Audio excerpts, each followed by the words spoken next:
Хормонална диагностика и какво трябва да знаем за нея. От гледище на репродуктивните функции при жената и при мъжа, хормоналната диагностика е изключително важна, но до нея трябва да прибягваме само и единствено след консултация с лекар. Редица лаборатории предлагат свободен достъп до провеждането на различни хормони като изследване, но те трябва да бъдат направени и съобразени с менструалния цикъл при жената. Така, например, фоликулостимулиращият хормон или ФСХ и лутеинизиращия хормон или ЛХ имат своето значение за регулиране функцията на яйчника.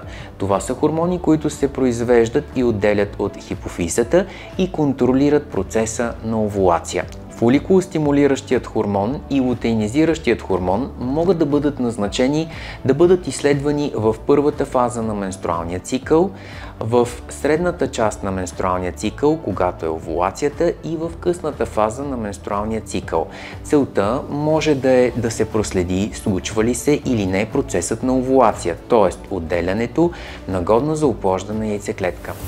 Нивото на естроген и нивото на прогестерон показват как се реализират функцията на яйчника. Те са отговорни за подготовката на маточната лигавица да поеме годна за оплождана яйцеклетка. Така че ние можем да ги назначиме отново в първата фаза на цикъла, в периода около овулация и във втората фаза на цикъла. Най-често проследяването на прогестерона във втора фаза на цикъла и неговите високи нива показват, че се е случил процес на овулация. Изследването на пролактин, хормонът на стреса, който също се отделя от хипофизата, е изключително важно. Неговото високо ниво показва тревожност, показва наличие на различни доброкачествени образования на хипофизата, какъвто е пролактинома, а също така той може да се повиши и когато жената кърми или и предстои раждане. Нивата на пролактина са изключително важни за регулиране функцията на яйчника и когато те са високи, могат да забавят, да прекъснат и дори да не се осъществи процес на овулация, т.е. да не се осъществи оплождане. От изключително важно значение за репродуктивната функция и като цяло за ендокринното състояние на организма е работата на щитовидната жлеза. Тиреостимулиращият хормон регулира функциите на цялото тяло, свързано с обмяната на вещества. Неговите ниски нива, както и високите нива, подсказват за заболяване на щитовидната жлеза. Тези заболявания може да нарушат оплодителната способност при жената, както и при мъжа. Не на последно място по свое значение и антимюлеровия хормон, който ни помага на нас, акушер-гинеколозите, да уточниме какъв е яйчниковият резерв при жената.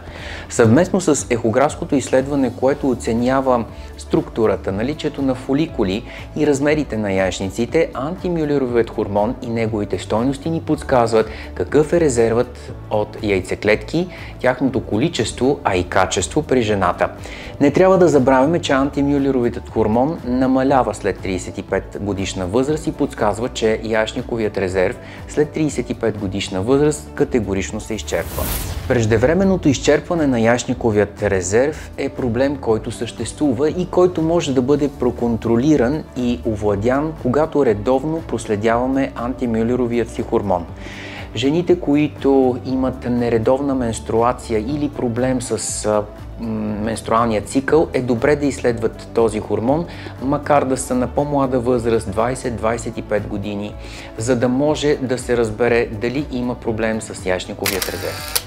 Един от сериозните проблеми при пациентите, които имат репродуктивни проблеми, е поликистозният синдром.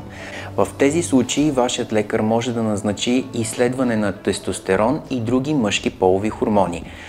Всички проблеми, които са свързани с репродуктивната функция и жлезите с вътрешна секреция, трябва да бъдат обсъждани не само с акушер-гинеколог, а и с ендокринолог.